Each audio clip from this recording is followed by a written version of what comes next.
Dalam video aku ni, aku nak cerita sikit kisah aku balik kampung dan juga pengalaman ni aku macam teringat-ingat kat sampai aku dah besar ni. Korang mesti ada kan memori masa budak-budak yang tak adalah best sangat ataupun kelakar. Perjalanan balik kampung yang boring, tengok je tingkap, berhenti kat R&R, beratur depan tandas, bergaduh dengan adik-beradik. Tapi boring macam mana pun mesti kita akan teringat bila kita dah besar ni. Dan aku nak ceritalah pasal cerita-cerita tu semua. Cerita pertama ni adalah cerita pasal kita orang balik ke kampung ayah aku. Ayah aku kampung dia dekat Negeri Sembilan dan perjalanan daripada rumah kita orang Pahang ke Negeri Sembilan ni bagi aku dekat je lah. Sebab lepas aku dah besar ni aku dah drive sendiri, aku faham lah sebenarnya dekat. Tapi masa kecil-kecil aku rasa lamanya.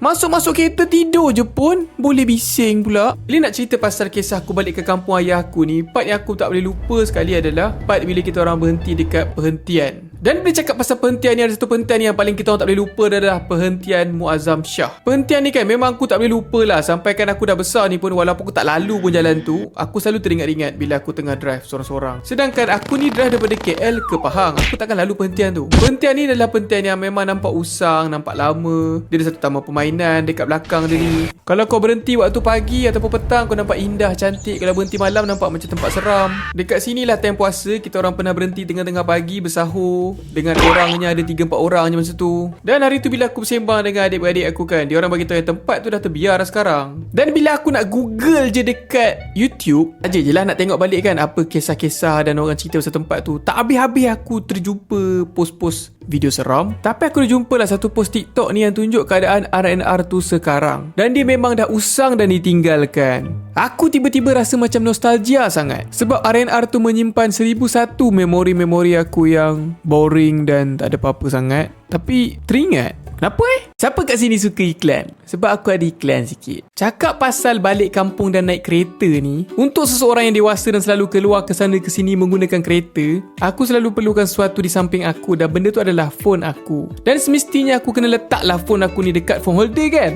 Cuma phone holder yang aku selalu beli mesti akan terjatuh ataupun leceh benar nak pasang. Sampailah baru-baru ni Ugreen pergi hantar kat aku phone holder ni dan aku rasa sangat-sangat impress. Dia menggunakan teknologi magnetik di mana kau perlu lekatkan phone kau begitu sahaja. Dan semestinya kau kena pakai cover phone yang ada magnetik macam MagSafe. Nak pasang dia pun dia pakai macam suction dengan rotation yang kuat dan padu. Dan satu lagi, dia bukan setakat boleh pakai dalam kereta je tau. Dia boleh pakai kat macam-macam tempat. Macam kat dalam bilik air, dekat peti ais, dekat tingkap sambil tengok pemandangan luar. Lagi satu, sekarang Ugreen tengah buat giveaway sempena bulan Ramadan. Korang boleh pergi dekat Ugreen page dekat Facebook ataupun Instagram. Dan korang berpeluang memenangi giveaway yang menarik. Link ada dekat bawah ya.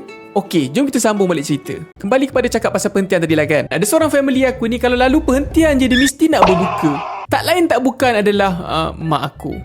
Mak aku ni dia akan selalu pening-pening dan macam angin naik kepala gitu bila dia dah kena travel jauh-jauh dan dia berpuasa. Lagipun musafir kan boleh nak berbuka. Tapi kadang-kadang tu aku terfikirlah, zaman dulu logik lah juga kot orang nak berbuka sebab dia travel tu tengah-tengah panas, naik kuda ataupun unta, perjalanan berhari-hari pula tu, tak ada RR nak kena stop, kena buat BBQ tepi jalan. Jadi bila mak aku nak berbuka ni, dia akan pergilah keluar dan pergi beli air kotak, roti dan siap beli untuk satu kereta. Mana tahu ada siapa-siapa angin perut naik kepala juga ke? Dan macam biasa, aku orang yang terawal akan cakap, no, ini semua ujian. Selalunya adik-adik aku yang lain ni memang auto terus join mak aku. Tinggallah aku dengan ayah aku ni yang selalunya puasa je. Sebab bagi aku bukannya aku nak kena tadam muka kat matahari ataupun nak kena merangkak nak ke kampung. Dan juga aku selalu rasa bangga tau bila boleh buat streak dapat komplit puasa penuh. Dia macam satu pencapaian yang membanggakan. Walaupun mak aku tak ada pun janji kalau aku puasa sebulan penuh aku akan dapat apa-apa reward. Cuma reward tu lebih kepada kepuasan diri lah, dapat laksanakan rukun Islam dengan sempurna. Tengok abang tu, bagus je tak buka puasa. Tak macam korang semua. Satu lagi, masa aku balik kampung ni kan, aku selalu rasa perasaan balik kampung tu sebenarnya lagi best masa aku kecil berbanding masa aku besar. Awak lagu tu sebab masa aku kecil, badan aku pun kecil. Jadi kereta Saga Iswara ayah aku ni yang sedan tu pun boleh rasa macam SUV 7-seater dah. Nak buat apa-apa, nak main nyorok-nyorok, kejar-kejar, brisk walk, siap golek-golek apa benda lah aku buat. Dan bila dah besar ni, aku rasa macam kita orang semua duduk dalam satu kotak yang sempit beramai-ramai. Dah lah aku ni pula orangnya bahu lebar. Dan aku pernah lah kan, masa balik kampung tu aku rasa yang keadaan sempit di dalam kereta tu membuatkan aku rasa macam tak nak balik kampung. Dan bila tiba je masa, aku akan rasa stres.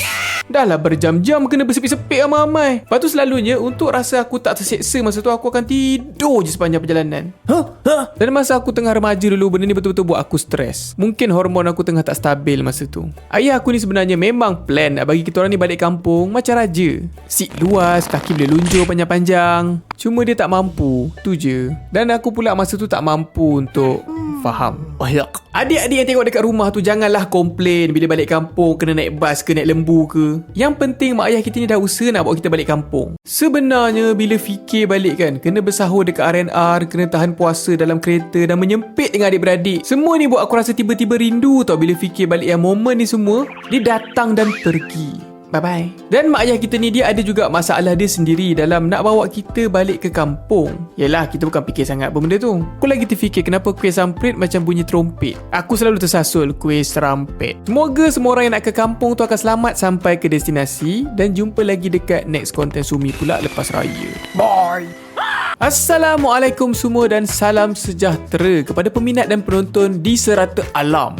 Seperti yang diiklankan di tengah-tengah video tadi, korang kalau nak dapatkan barang-barang Ugreen percuma sekarang, diorang ada buat giveaway raya. Senang je cara dia. Korang just perlu pergi follow mana-mana social media diorang, like, share dan tag kawan-kawan, dan 4 orang yang bertuah akan berpeluang untuk dapat produk-produk yang menarik daripada Ugreen. Dan juga, lagi 3 hari lagi saja Sumi akan turun ke event Ragam Raya untuk meniaga dan beramah mesra dengan peminat-peminat. Kepada pembelian Sumi Cookies 4 balang ke atas dekat event Ragam Raya nanti, korang akan dapat packaging yang sangatlah style dan akan boleh dapat dekat event Ragam Raya ni sahaja. Ditambah pula setiap pembelian ni akan percuma sampul raya Sumi juga. Kalau nak rasa sikit je tak nak banyak-banyak, Sumi Cookies juga datang dalam pack kecil dengan 4 perasa. Aku juga ada produk baru untuk Ragam Raya ni macam animal pin yang comel ni.